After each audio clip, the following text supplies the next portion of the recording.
Once, when I questioned why he had gone ahead and made a family card for his parents without consulting me, Stephen burst into laughter. "They're my family, of course. They deserve a family card. Do you have a problem with that?" he asked. He continued, explaining that if I knew the warmth and support they offered him during his times of loneliness, I wouldn't question his actions. His response, laced with a confidence I hadn't encountered before, left me speechless. It dawned on me then. Had Stephen always been this assertive? He went on to say that I should put in more effort towards his family if I wanted to be fully accepted. "Until you do, think of yourself as being on a trial period," he said, introducing me to a concept in marriage I had never imagined. Being on probation. His words, suggesting I wasn't yet fully part of the family, struck a chord. He boldly added that, if I wasn't comfortable with this arrangement, I was free to leave. This was a revelation to me. Our family dynamic was being defined as just the 5 of them, excluding any unworthy members. In response, I took immediate action by canceling all our shared credit cards and moving out. My name is Kimberly, a 30-year-old freelance graphics designer. I previously worked as a designer for a well-known advertising firm, but chose to pursue freelance work from home 3 years ago, following my marriage. Having lost my parents in a tragic accident at a young age, I was raised by my maternal grandparents. For college, I returned to the city center apartment where I lived with my parents and have resided there ever since. I met Stephen, my husband, at a French restaurant where he worked, a spot favored by my colleagues and me for its ambiance, reasonable prices, and delicious food. Stephen, the charming waiter, quickly became a hot topic among us. The manager once joked that Stephen was the reason for their high customer return rate, a claim that wasn't hard to believe. Admittedly, I became one of Stephen's admirers, drawn in by his standout presence. Unexpectedly, our relationship progressed swiftly, and soon we were known as a couple. To my astonishment, we ended up getting married. Looking back, that period feels like a blur, as if I was living in a dream. Despite this, I was genuinely in love with Stephen and happy about our marriage. After getting married, I left my job to start a freelance career, a decision that was warmly received by my previous employer, allowing me to continue my professional work independently. Meanwhile, Stephen kept his job at the restaurant, which meant irregular working hours and late nights, making it challenging for me to maintain my usual work routine. Embracing independence had always been a dream of mine, so I decided it was time to take that leap. "This is a fantastic idea, Kimberly. You'll do great, and it's important to keep pursuing what you love," Stephen encouraged. Thus began our journey as newlyweds, living life in our own simple way. We weren't fans of grandiose displays, so we opted to skip a wedding ceremony and simply registered our marriage. We introduced ourselves to each other's families, marking the start of our shared life. Stephen would head off to his job, and I balanced my work with managing the household duties. Despite our mismatched schedules, we made it a point to connect and share meals whenever possible. Life felt joyous and fulfilling, reinforcing my belief in the beauty of marriage. However, about a year into our marriage, Stephen dropped a bombshell that would change everything. "My family wants to visit. Is that okay?" he asked. Eager for the opportunity to bond with them, I welcomed the idea. Having lost my parents early, I looked up to Stephen's large family with admiration. But the reality was far from what I expected. When his family, consisting of 5 members, arrived, I was taken aback by their immediate sense of entitlement. "Hey, which room is mine?" Stephen's sister demanded upon arrival. At 35, she was 4 years older than both of us and worked at a local supermarket. Her blunt demeanor was a stark contrast to the polite introduction we had initially shared. Stephen's younger sister, 20 years old, accompanied her, but remained quiet, much like during our first meeting. I led them to the guest room and Stephen's parents to another room, hoping to make them comfortable. Yet, Stephen's sister soon announced, "Now that we're living together, you'll need to start looking after us properly." I was bewildered by her statement, and when I sought Stephen's support, he merely laughed, showing a side of him I had never seen. It was then revealed that his family had abandoned their home and moved into my apartment without prior discussion. "Our family home had to be suddenly vacated, and we had nowhere else to go," Stephen explained. I wished he had informed me sooner, as I had assumed their stay would be brief. This unexpected turn of events was highly inconvenient. Attempting to address the situation gently, I expressed my concerns to Stephen. He appeared remorseful, and asked for my patience until they could find another place. Faced with such a dilemma, I found it impossible to turn away people in need, especially those related to someone so close to my heart. Reluctantly, I agreed to the temporary arrangement, with the hope that they would soon find a new home. Regrettably, the decision to allow Stephen's family to stay with us soon turned into a source of constant frustration. From the moment they arrived, the entire family seemed to abandon any sense of responsibility. They did not contribute to household chores, nor did they express any intention to find employment or a new place to live. They comfortably placed all the burden on me, making demands as they pleased. The situation took an unexpected turn when I discovered that Stephen's sister, who I believed was gainfully employed, had actually quit her supermarket job, which was only part-time to begin with. My assumption that she worked full-time, given her age, was incorrect. She hadn't held a steady job since high school. Similarly, Stephen's parents, who also worked part-time, had left their jobs before moving in with us. To my astonishment, Stephen's sister, who claimed to be a student, was not attending school at all. Her justification for not working was that she had married into a wealthy family, a reference that, to my shock, turned out to be me. She believed that since I had received a significant inheritance and insurance payout from my parents' untimely death and owned my apartment outright, I could afford to support them indefinitely. When I voiced my concerns to Stephen, his reaction was unlike anything I had seen before. He defensively insisted that his family needed time to adjust after the abrupt loss of their home. However, his tone softened as he apologized for his outburst, claiming his own exhaustion and pleading for my patience.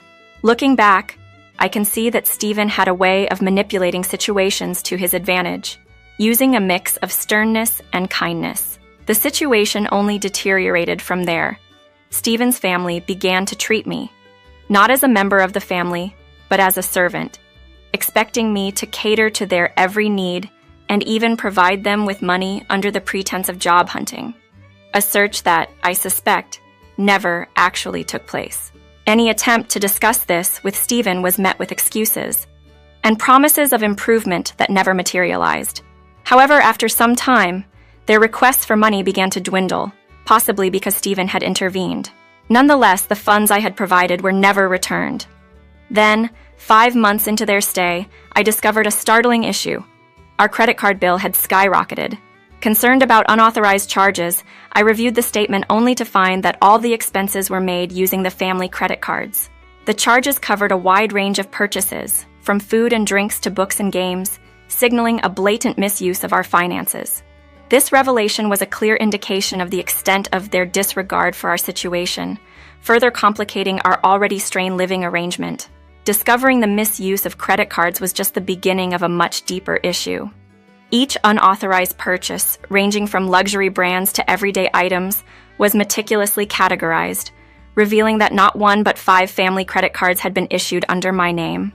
Stephen had casually entrusted me with managing these, claiming it would simplify our finances and, without my consent, extended these privileges to his family. This move allowed them to bypass asking for cash, opting instead for direct charges and cash withdrawals from these cards. When I confronted Stephen about his decision to issue cards to his family without my permission, he dismissively justified his actions by saying it was to prevent complaints about their financial needs. His response was laced with entitlement, suggesting that I owed his family for taking me in during my time of need, a time that, in reality, never existed. His tone, arrogant, and unlike anything I had encountered before, left me speechless. Was this the man I had married? Stephen went on to imply that I was only provisionally part of the family, saying I'd be fully accepted if I served his family to his satisfaction. I was astounded by this notion of a provisional phase in our marriage, a concept I had never imagined. His words, suggesting that I was not yet a true member of the family and could leave if I disagreed, unveiled his true character. This revelation left me reeling, questioning the very foundation of our marriage. Looking back, I realized that my initial attraction to Stephen was superficial, driven by the same allure that captivated many others, his looks. However, a peculiar encounter, where Stephen singled me out as being different and mystical, marked the beginning of my deeper engagement with him. Reflecting on this, it dawned on me that Stephen's interest might have been motivated not by genuine affection, but by the prospect of accessing my wealth and the apartment I owned insights that shed a new light on his behavior. Despite not being my preferred type, Stephen's charm and the novelty of his attention swayed me. It's clear now that he employed his looks and charisma as tools to entice, particularly effective on someone inexperienced in relationships and new to the adult world. This realization filled me with frustration and a sense of betrayal, igniting a desire for retribution. However, instead of succumbing to destructive impulses, I decided on a different course of action. I planned to turn the tables on Stephen and his family, using their own tactics against them. The apartment, a significant asset purchased by my father, had appreciated in value over the years, thanks in part to nearby developments. This piece of property would play a crucial role in my plans for reclaiming control and setting things right, marking the beginning of a calculated strategy to address the injustice I had endured. The condo that my parents had purchased, hoping for a larger family, had transformed over the years into a sought-after luxury property. Its ample space was intended to accommodate more of us, but now it barely felt sufficient with Stephen's family invading every corner. Despite its size, their presence turned my workspace and sanctuary into a constant source of irritation. I've been tolerating this intrusion, fueling my resolve for retribution, especially since there's no mortgage to worry about. My parents' foresight had ensured that. They tragically passed away in a car accident when I was just 3, leaving me as the sole survivor, thanks to a timely flu that kept me at home. The condo was fully paid off through the insurance that came with the mortgage, leaving me with only the maintenance fees and property taxes as ongoing expenses. When Stephen learned about the financial ease of our living situation, he offered to contribute a bit more than the minimal costs, suggesting we manage our personal expenses separately. At the time, his proposal seemed reasonable, and I, blinded by love and the prospect of sharing our lives, agreed. Looking back, I see how naive I was to expect his contributions to lighten my financial burden significantly. Stephen likely saw himself as the provider, justifying his demeaning references to me as a parasite, unaware or perhaps dismissive of the fact that I've been shouldering the majority of our household expenses. With Stephen's family added to the equation, the financial strain became unbearable. They contributed nothing, instead imposing further on my resources and patience. I bided my time, enduring their thoughtless expenditures and reminding myself of the eventual triumph awaiting me at the end of this ordeal. After 3 months of this unsustainable living arrangement, I reached my breaking point and confronted Stephen, demanding he choose between me and his family. His response was shockingly cold. He suggested I leave, asserting that I had never truly earned my place in the family. He even claimed entitlement to the apartment and a portion of my savings as alimony, revealing his true intentions all along. This realization hit hard, uncovering the depth of his scheming and the role his family played in this twisted plot. The man I once loved and married was now a stranger, orchestrating a plan to oust me from my own life and claim what was mine. The shock of hearing his calculated intentions, aimed at exploiting me and securing my assets, underscored the harsh truth of our relationship. This confrontation was a pivotal moment, exposing the full extent of Stephen's manipulations and leaving me to grapple with the betrayal of someone I had deeply cared for. This situation ultimately solidified my decision to part ways with Stephen. "I've decided to divorce you," I declared, my voice steady with resolve. "And just so we're clear, this condo remains mine. The grounds for our divorce? Your decision to let your family invade our space without my consent, and their completed disregard for me?" I informed him, countering his expectations with a firmness I hadn't shown before. His surprise was palpable, a clear sign of how much he had underestimated me, accustomed as he was to my previous acquiescence. Fueled by the realization of how manipulatively I had been treated, my anger flared. "I refuse to spend another moment in this situation. I'm leaving now, and you should prepare to vacate as well," I informed him, brushing aside his protests about residential rights and his claims that they would never leave. Ignoring his bluster, I sought refuge with my grandparents, sharing with them the ordeal I had endured. Their reaction was one of dismay and concern, regretting my decision not to confide in them sooner. Despite the tears and apologies, I reassured them with a brave face, though my heart was heavy. The very next day, Stephen reached out, puzzled by the legal notice. He received a testament to the swift action of my lawyer, who had promptly initiated the divorce proceedings upon my request. Stephen's defiance was evident in his refusal to accept the situation, claiming he wouldn't pay alimony or leave the condo. Legally, you're obligated to support the divorce settlement, and you have no right to stay in the condo, I countered, shutting down his baseless claims to ownership and directing him to communicate through my attorney moving forward. As expected, Stephen called again, repeating his inquiries with no new arguments, this time bewildered by his inability to use the credit cards. I had, in preparation for my departure, transferred all essential contracts to a new card and canceled the old one, effectively rendering the family cards useless. His reminder of the minimal contributions he had made in the past was met with my pointed reminder that any such expenses could easily be deducted from the alimony he owed. This retort marked a turning point, showcasing my newfound strength and determination to navigate this challenging period with dignity and resolve. From the other end of the phone, muffled shouts broke through, a stark reminder of Stephen's failure to meet his financial obligations. He had only managed to contribute the agreed amount for a brief 3 months before his contributions dwindled to nothing. Excuses about his store and other matters became frequent until they ceased altogether. If he had somehow convinced himself he was still contributing, it was a clear case of selective memory. But at that point, his recollections, or lack thereof, were inconsequential to me. I was determined to sever our ties, his past promises fading into irrelevance. I firmly requested Stephen to settle his share of the living expenses I had shouldered alone, armed with a meticulously maintained household ledger as proof. I also demanded a fair division of our savings, which, according to the law, constituted marital property. Let's divide it accordingly, I conceded, ready to close this chapter of my life. His response, veiled as a warning, hardly fazed me.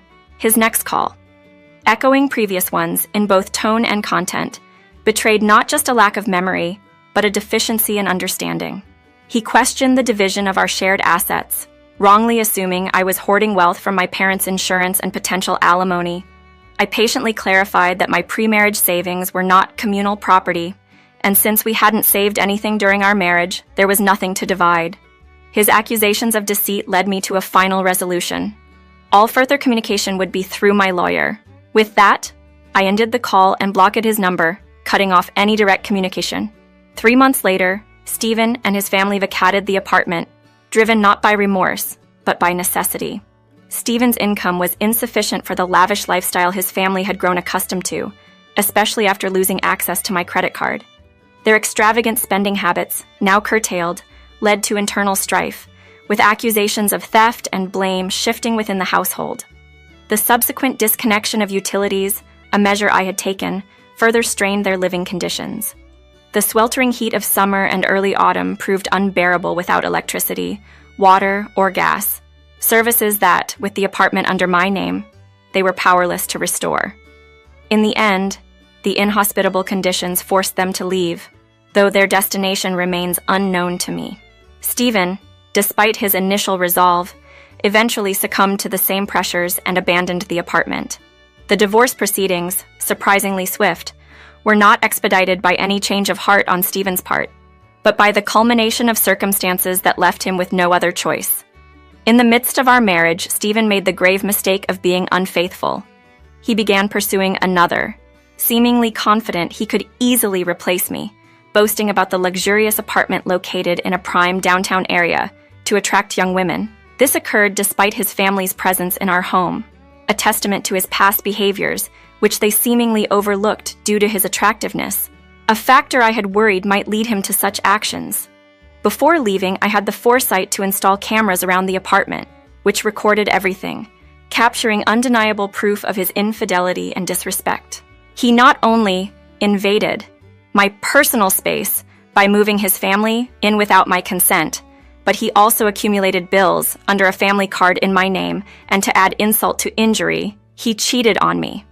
Armed with evidence, I demanded a substantial alimony payment. The sight of the figure drained the color from Stephen's face, and though he begged for another chance, reconciliation was the furthest thing from my mind. Faced with the prospect of legal action for fraud concerning the family card, he had no choice but to accept my terms, even if it meant borrowing heavily from his workplace to meet my demands. Now, with the divorce finalized, I'm contemplating my next steps while staying with my grandparents. The apartment, a legacy from my parents, holds sentimental value, but given the turmoil it's witnessed, selling it might be the best course of action. I believe my parents would understand, given the circumstances. My career as a graphics designer is on the upswing, offering a fresh start and the possibility of independence once more. For now, I'm content to rely on the support of my grandparents, drawing strength from their unwavering presence. This experience has taught me to look beyond surface-level attributes in a partner, seeking someone with whom I can truly share my life. Moving forward, I aim to approach relationships with caution, valuing genuine connection over mere appearance.